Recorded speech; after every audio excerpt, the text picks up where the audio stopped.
there was research done in a supermarket showing that I believe if it was French music playing in the background in the wine aisle, that more French wines were bought, and if more German, I think it was Belka music or something, was playing, that more German wines were purchased. Right. So it's interesting how when just even, and the interesting thing about that research was that the people who took part said that they hadn't noticed. I mean, their decision, they felt at least that their decision wasn't mediated by what it was that they were listening to. And so do you think it's possible then to kind of guide people maybe, or to have an impact on people when they're ordering from a menu, that maybe you could nudge them towards eating maybe the healthier options? Is there, well, because I'm thinking of how would this apply into schools as well? I'm just thinking kids in a canteen. Is there a way of kind of having these sonic cues or nudges that would potentially encourage people to make more nutritious, more sustainable, healthier, whatever it may be, food choices?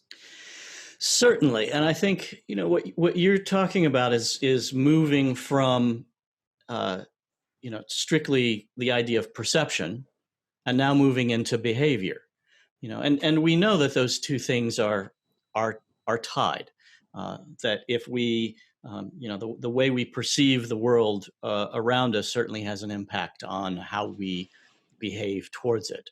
And so this idea of, as you called it, nudging, that can happen when we kind of perform these sensory hacks. We're talking about sound, but you could do this in a lot of different ways.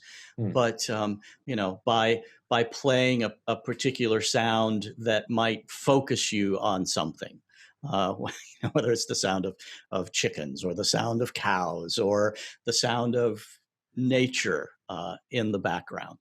Again, the tempo of things, how fast something is or how slow it is, could kind of nudge you towards, an association between eating quickly or taking your time.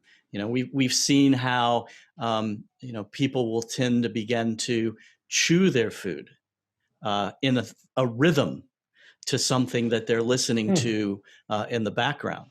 We've seen that in terms of consumption.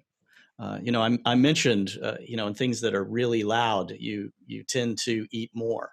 We found that if you're wearing earplugs, that you might tend to consume up to 30% less in calories. So, there's your sonic diet tip. Really? And part of that is, I think because if you're eating with earplugs in, you're getting in tune with your own mastication, which is something we don't think about. We're not aware very often as we're eating food, the process of eating it. But also there are less distractions. So we're in tune probably more with our bodies. And when we're aware that we're satiated, that feels like enough, we're able to step away.